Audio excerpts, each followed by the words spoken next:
دنیا میں پیسے والا ہو یا غریب ہو، دونوں کا مکان الگ ہوتا ہے، میں مانتا ہوں۔ پیسے والے کا مکان الگ ہے، غریب کا مکان الگ ہے، فرق نظر آتا ہے۔ ڈرائیور بنگلے کے کوارٹر میں رہ رہا ہے اور سیٹ بنگلے کے اندر رہ رہا ہے۔ ڈرائیور کے پاس آدھا کمرہ ہے، سیٹ کے پاس 15 کمرے ہیں، دونوں جا رہے ہیں، حادثہ ہوا، سیٹ اور ڈرائیور دونوں مر گئے، دونوں کا کفن ایک ہی کپڑے کا، دونوں کا جنازہ ایک ہی مولانا پڑھا رہا ہے، دونوں کی قبر ایک ہی جیسی کھودی جا رہی ہے، دونوں کو ایک ہی ساتھ دفنایا جا رہا ہے۔ ارے سیٹ صاحب کے 16 کمرے تھے، اس کو بھی تلاشا ہی قبر دو گے؟ یہ تو چلو ملازم تھا، ڈرائیور تھا، تو ایسے چھوٹے کمرے میں سوتا تھا، اس کے کمرے میں تو ایسی بھی نہیں تھا، مگر ڈرائیور تو چلو ٹھیک ہے، اب سیٹ کو تو تھوڑا بڑا دو۔ کوئی بولے گا بیوقوف ہو گیا ہے؟ دنیا میں الگ الگ گھر ہوتا ہے، قبر ایک ہی جیسا گھر ہوتا ہے، قبر نہیں بدلتی۔ اب اسی قبر کے اندر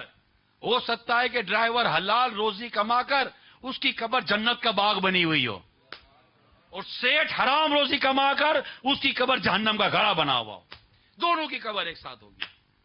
نظر دونوں کو سیم آ رہا ہوگا، دونوں کی مٹی کے تودے نظر آ رہے ہوں گے، دونوں کی قبروں پر یکساں پھول لگے ہوئے ہیں، دونوں کی قبروں کے اوپر یکساں مروا چڑھا ہوا ہے، دونوں کی قبریں یکساں طور پر بنی ہوئی ہیں، مگر قبر کے اندر دونوں کا حال جدا جدا ہو سکتا ہے۔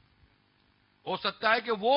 ملازم خیانت کر کر کے اس کی قبر جہنم کا گڑھا بنی ہوئی ہو، اور سیٹ پیسے والا نیک پرہیزگار متقی نمازی حلال روزی کمانے والا اللہ اور اس کے رسول کا فرما بردار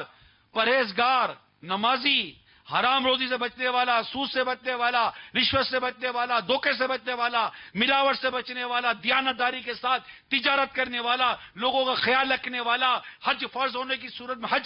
حج کرنے والا، زکوٰۃ فرض ہونے کی صورت میں پوری زکوٰۃ ادا کرنے والا، تمام تر مال کے حقوق ادا کرنے والا، ہو سکتا ہے کہ ایسا سیٹ قبر میں جائے، اللہ راضی ہو جائے اور اس کی قبر جنت کا باغ بنی ہوئی ہو۔